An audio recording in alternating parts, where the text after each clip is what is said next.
ശ്രീജാസ് ക്രിയേഷൻസിലേക്ക് എല്ലാവർക്കും സ്വാഗതം.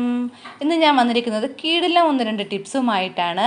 പപ്പടമൊക്കെ വറക്കുമ്പം എണ്ണയില്ലാതെ ചിന്തിക്കാൻ പോലും പറ്റാത്ത കാര്യമാണ്. അപ്പോൾ നമുക്ക് ഫുള്ളായിട്ട് വീഡിയോ കാണണം. വീഡിയോയിലേക്ക് പോകാം.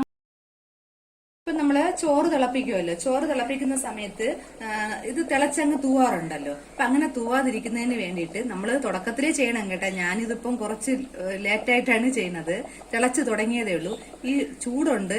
ഈ കലത്തിന്റെയൊക്കെ ഈ സൈഡിൽ ഒരു ബ്രഷ് ഉണ്ടെങ്കിൽ അതാണ് നല്ലത്. ഞാൻ പെട്ടെന്ന് കൈ വെച്ചൊന്ന് തുടച്ചു കൊടുക്കണേന്. ഈ വെളിച്ചെണ്ണ അതിങ്ങനെ ഒന്ന് സ്പ്രെഡ് ചെയ്ത് കൊടുത്തു കഴിഞ്ഞാൽ ഇത് തിളച്ചൊട്ടും പൊങ്ങത്തില്ല. കാച്ചുമ്പോഴത്തേക്കും എണ്ണയുടെ ആവശ്യമേ ഇല്ല. നല്ല ഹെൽത്ത് നോക്കുന്നവരാണെങ്കിൽ ഇങ്ങനെ ഒന്ന് ചെയ്തു നോക്കണം. നമ്മളിപ്പോൾ എന്താണ്ട ഒരു ഇൻഡാലിയത്തിന്റെ ഒരു ചട്ടിയിൽ കുറച്ച് ഉപ്പിട്ട് വെച്ചിട്ടുണ്ട്. അപ്പൊ ഞാനിപ്പോ ഇവിടെ പപ്പടം എണ്ണയില്ലാതെ പൊള്ളിച്ച് കാണിച്ചു തരാം കേട്ടോ നിങ്ങൾക്ക്.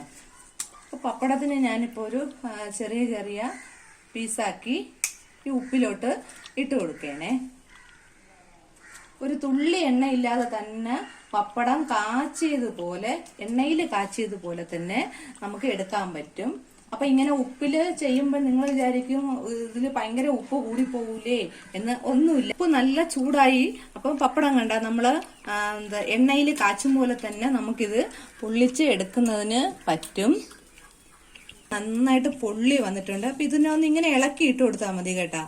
ഇതിൽ ഉപ്പൊന്നും പിടിക്കത്തില്ല. കാരണം നമ്മൾ ഉപ്പിലിട്ടിങ്ങനെ ചെയ്തിട്ട് നമ്മൾ പെട്ടെന്ന് തന്നെ ഇതൊന്ന് നന്നായിട്ടൊന്ന് പൊങ്ങി വരുന്നുണ്ടല്ലോ. അപ്പോഴത്തേക്ക് തന്നെ നമ്മൾ എടുക്കുകയാണ്. നമ്മൾ എണ്ണയിൽ വറുത്തെടുത്ത അതേ ടേസ്റ്റ് ആണ്. അപ്പൊ എല്ലാരും ഇതുപോലെ ഒന്ന് ചെയ്ത് നോക്കണം. ഇതാ കണ്ടല്ല, പപ്പടം നന്നായിട്ട് എടുത്തിട്ടുണ്ട്. ഇതുപോലെ എല്ലാവരും ഒന്ന് ചെയ്ത് നോക്കണം. ഇതിൽ ഇപ്പൊ ഉപ്പൊക്കെ ഉണ്ടെങ്കിൽ ഒന്ന് തട്ടിക്കൊടുത്താൽ മതി. വേറെ പ്രശ്നമൊന്നുമില്ല. ഉപ്പൊന്നും കൂടത്തില്ല. അപ്പൊ ഈ ടിപ്പ് എല്ലാവരും ഒന്ന് ചെയ്തു പൊരിക്കണേ. അപ്പൊ നമ്മൾ മീൻ പൊരിക്കുമ്പോഴത്തേക്കും എണ്ണയില്ലാതെ തന്നെ നമുക്ക് മീൻ പൊരിക്കാൻ പറ്റും. എങ്ങനെയാണെന്നറിയാമോ? ഇതാ ഇപ്പൊ ഞാന് ചട്ടി ചൂടായി. ഇതിലോട്ട് ഞാൻ കട്ടിക്കുള്ള തേങ്ങാപ്പാലാണ് ഒഴിച്ചു കൊടുക്കുന്നത്.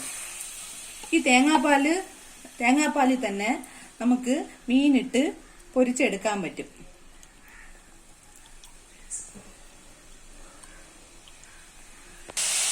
ഇപ്പൊ തേങ്ങാപ്പാലിലോട്ട് ഇട്ട് കൊടുത്തിക്കാണ്. നന്നായിട്ട് മൊരിഞ്ഞ് വരുന്നുണ്ട്. തേങ്ങാപ്പാല് തന്നെ ധാരാളമാണ്. നിങ്ങൾ ഇതുപോലെ ഒന്ന് ചെയ്ത് നോക്കുമ്പോൾ നിങ്ങൾക്ക് മനസ്സിലാവും. മീന് നന്നായിട്ട് വറുത്തെടുത്തിട്ടുണ്ട്. ഇത് നമ്മൾ തേങ്ങാപ്പാൽ ഒഴിച്ചപ്പോ ആ തേങ്ങാപ്പാല് ഇതിൽ ഉരുകുമല്ലോ. അതിന്റെ ഒരു എണ്ണയുടെ അംശമാണ്. അത് വലിയ കുഴപ്പമില്ല. നമുക്ക് വെളിച്ചെണ്ണയും അല്ലാതെ ഡയറക്റ്റ് ഒഴിക്കണേന്നും അല്ല. അത് ആ തേങ്ങാപ്പാലിൽ നിന്ന് വന്നതാണ്. അത് തന്നെ എത്ര ഉണ്ടെന്ന് നിങ്ങൾ നോക്കിയാണ്. അപ്പൊ നമുക്ക് എണ്ണയുടെ ആവശ്യമൊന്നുമില്ല. തേങ്ങാപ്പാൽ തന്നെ ധാരാളമാണ്.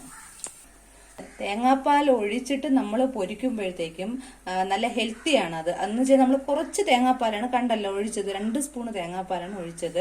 അപ്പൊ ഇതുപോലെ ചെയ്ത് നോക്കിയപ്പോൾ നല്ല ഒരു മണമാണ് ആ മീൻ പൊരിക്കുമ്പം പോലും, തേങ്ങാപ്പാലിലിട്ട് പൊരിക്കുമ്പം. അപ്പൊ ഇത് രണ്ടും നിങ്ങളൊന്ന് ട്രൈ ചെയ്ത് നോക്കണം. അപ്പൊ എന്റെ ഈ കുഞ്ഞു വീഡിയോ എല്ലാവർക്കും യൂസ്ഫുൾ ആവുകയാണെങ്കിൽ സബ്സ്ക്രൈബ് ചെയ്യണം. അതേപോലെ തന്നെ ലൈക്ക് ചെയ്യണം, ഷെയർ ചെയ്യണം, സപ്പോർട്ട് ചെയ്യണം. Thanks for watching.